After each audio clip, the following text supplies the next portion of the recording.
구독과 좋아요 한 번씩 부탁드릴게요. 바로 사연 시작하겠습니다. 저는 지방에 살고 있는 김가영이고 올해 35살입니다. 연하의 남편과 유치원생 딸 아영이와 셋이서 살고 있어요. 우리가 사는 곳은 나름 입지가 좋은 깨끗한 신축 아파트입니다. 이 아파트에 월세로 들어왔는데 월세는 제 수입으로 해결하고 있어요. 남편은 야근은 거의 없는 회사라 대체로 정시에 퇴근할 수 있습니다. 남자 육아휴직도 가능하고 육아 지원도 잘해주는 회사인데 저와는 소득 차이가 좀 나요. 남편은 이 부분에 대해 어떻게 생각하는지 모르겠지만 저는 남편과의 소득 차이에 대해 신경 쓴 적은 없어요. 왜냐하면 남편은 돈 이상의 일을 해주고 있기 때문이죠. 그건 가사분담과 육아에 매우 적극적으로 협조해주고 있다는 거예요. 매일 딸을 어린이집에 데려다주고 그 이후에도 꼼꼼히 챙겨주죠. 그리고 저녁 준비도 해주고 세탁기 돌려주고요. 제가 야근을 마치고 돌아올 때쯤이면 저녁이 다 차려져 있어 가족이 함께 저녁을 먹습니다. 정말 남편에게 고마울 따름이죠. 그 대신 저는 아침을 담당하고 있어요. 아영의 아침을 챙기다 보니 자연스럽게 우리 가족의 아침을 담당하게 되더라고요. 참고로 청소는 서로가 알아서 척척 치우고 있네요. 이렇게 우리 가족은 하루하루 행복한 삶을 살고 있었어요. 하지만 이 생활에 조금씩 문제가 생기기 시작했어요. 가장 먼저 변화가 나타난 건 남편의 마음가짐이었어요. 우리 부부는 결혼 초에는 아이는 둘을 낳고 싶다는 소망이 있었거든요. 아영이가 3살이 되었을 때 이제 둘째를 갖고 싶어서 임신을 시도했지만 생각처럼 잘 안 되었어요. 아영이를 가질 때는 임신이 바로 됐기 때문에 아무 걱정이 없었는데 1년 가까이 임신을 시도해도 잘 안 되다 보니 조금 지쳐가는 것도 사실이었어요. 게다가 요즘 남편은 저에게 아영이만 있으면 충분하다며 저를 걱정해서 하는 말인지 결혼 초와는 다른 입장을 비췄어요. 물론 아영이만으로도 충분하다고 저도 생각하긴 하지만 그래도 아들이 있었으면 좋겠다는 생각은 계속해서 들었어요. 어쨌거나 둘째를 쉽게 포기하긴 힘들더라고요. 다음 변화는 남편의 야근 횟수가 늘어난 거예요. 야근과 거의 무관한 삶을 살던 남편이 일주일에 2~3번씩 야근을 하게 된 것이죠. 결혼하고 나서 이런 일은 없었어요. 남편이 야근하는 날, 제 퇴근 시간이 맞으면 데리러 갈 수 있지만 기본적으로 야근을 대부분 하는 저로서는 좀 힘들었어요. 아영이에게는 미안하지만 연장 보육으로 기다려야 하는 날이 많아졌어요. 아영이에게 엄마 아빠가 일이 바빠서 미안하다고 최대한 빨리 갈 테니 조금만 기다려 달라고 했더니 딸은 기특하게도 친구들이랑 놀고 있으면 된다고 걱정하지 말라고 대답하더라고요. 괜찮겠지? 싶으면서도 괜히 신경이 쓰여서 너무 힘들었어요. 그리고 왜 이 시기에 남편의 야근이 갑자기 늘어났는지 의아했어요. 딱히 성수기도 아니었고 설령 성수기라 하더라도 지금까지 야근하는 걸 본 적이 없었거든요. 이건 남편에게 직접 물어볼 수밖에 없을 것 같았어요. 당신, 최근에 왜 이렇게 야근을 많이 해? 혹시 부서를 옮겼어? 아니면 승진이라도 하기로 된 거야? 그러자 남편은 신입사원들 교육을 담당하는데 업무 매뉴얼이 오래돼서 수정하느라 야근을 한다고 하더라고요. 저에게 생각보다 오래 걸릴 것 같다며 저녁밥도 함께 못 먹고 미안하다고 했어요. 저는 이유를 들었으니 오래 걸리더라도 2주 정도면 충분할 거라고 생각했어요. 하지만 남편의 야근은 계속되었고 3개월 넘게 지속되었어요. 아영이는 여전히 연장 보육으로 기다리는 날이 계속됐고 저녁도 남편이 없는 날이 많아졌어요. 그러던 어느 날 딸이 아빠가 해준 밥이 먹고 싶다고 하는 거예요.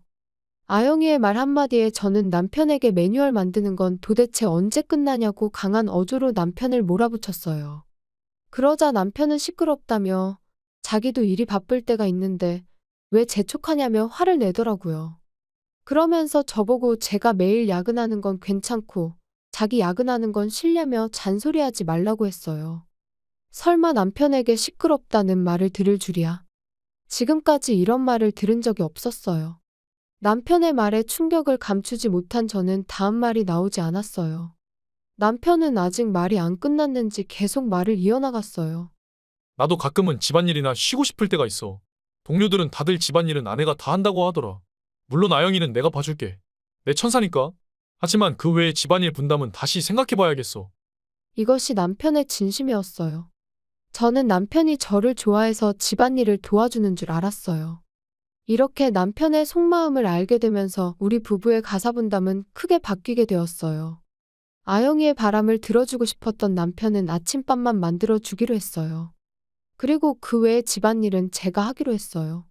분명히 제 몫이 늘어났지만 남편의 속마음은 집안일 하기 싫다는 게 진짜 속마음인 거죠. 어쩔 수 없이 저는 야근을 최대한 안 하는 쪽으로 머리를 써봤어요.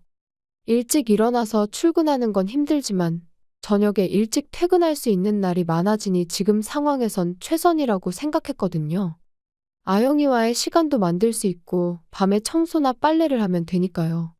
시간이 흘러 한 달이 지났어요. 남편은 휴일에 혼자 외출을 하더라고요. 지금까지는 혼자서 휴일에 외출하는 일은 거의 없었는데 집에 있어도 하는 거라곤 아영이와 놀거나 폰을 하거나 둘 중 하나긴 하지만요. 어쨌거나 남편이 수상했어요. 아무리 생각해도 이상했거든요. 그래서 저는 어쩔 수 없이 남편의 뒷조사를 사람을 시켜 해봤어요. 결과가 나오기까지 저는 아무것도 모르는 척하며 남편을 평소처럼 대했어요.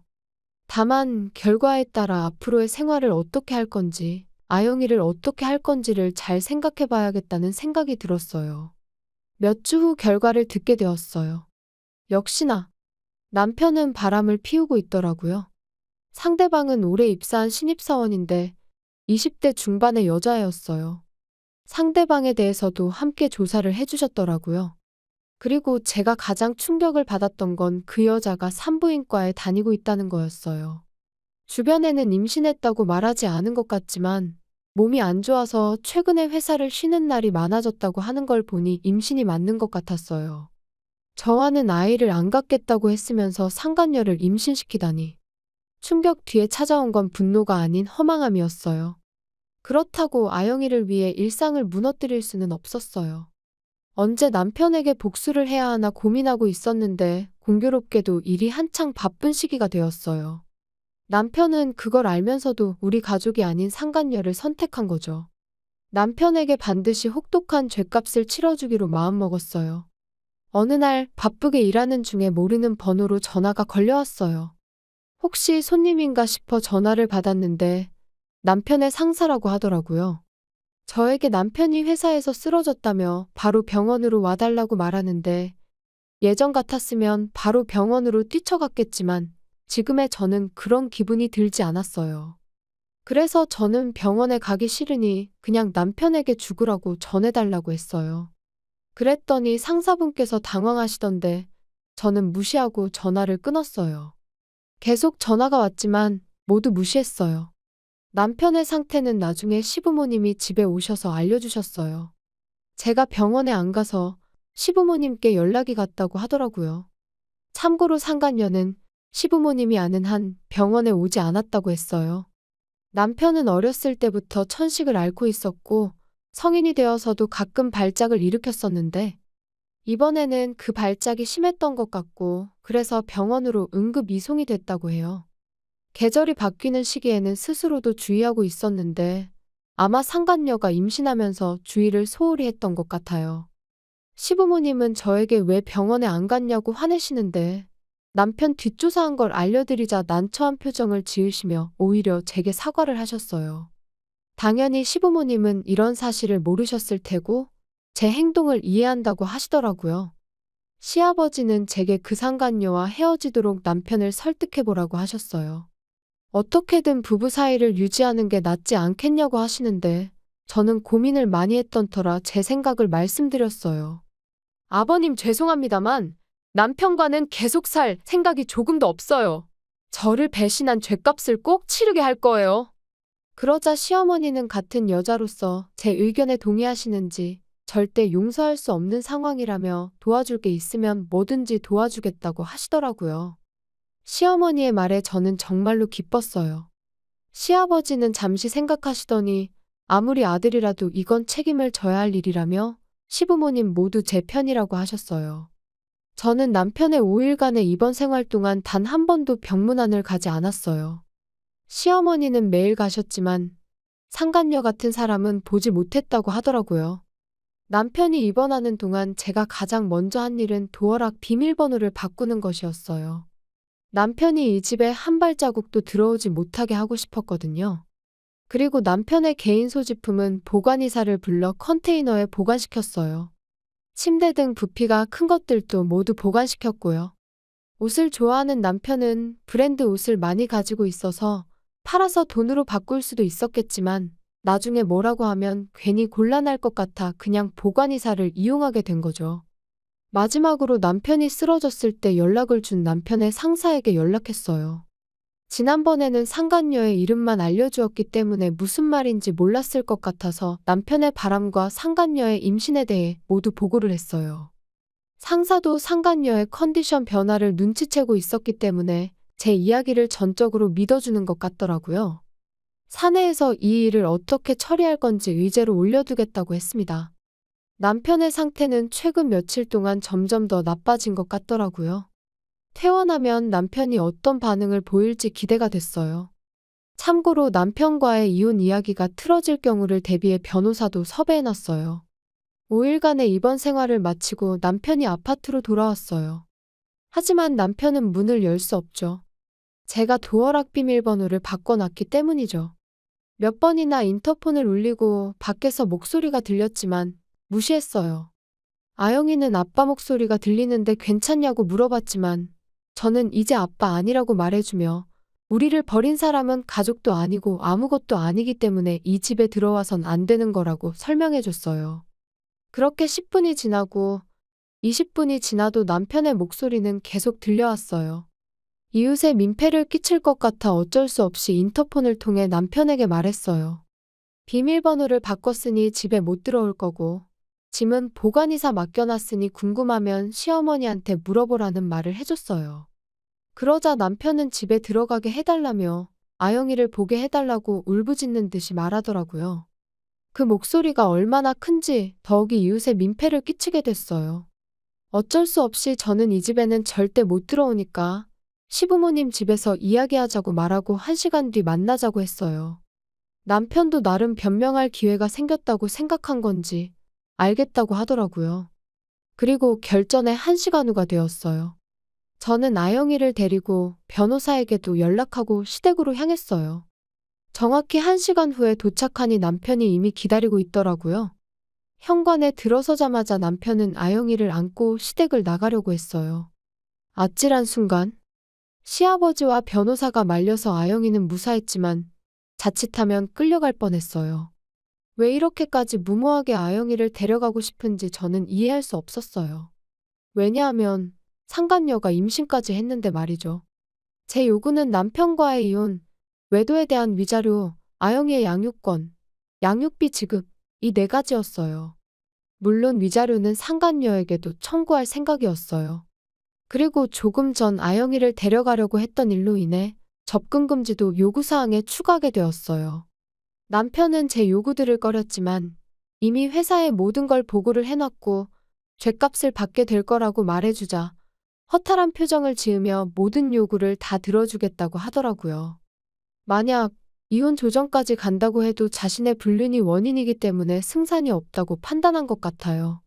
그래서 최소한의 금액만 지불하고 끝내자고 생각한 것 같아요.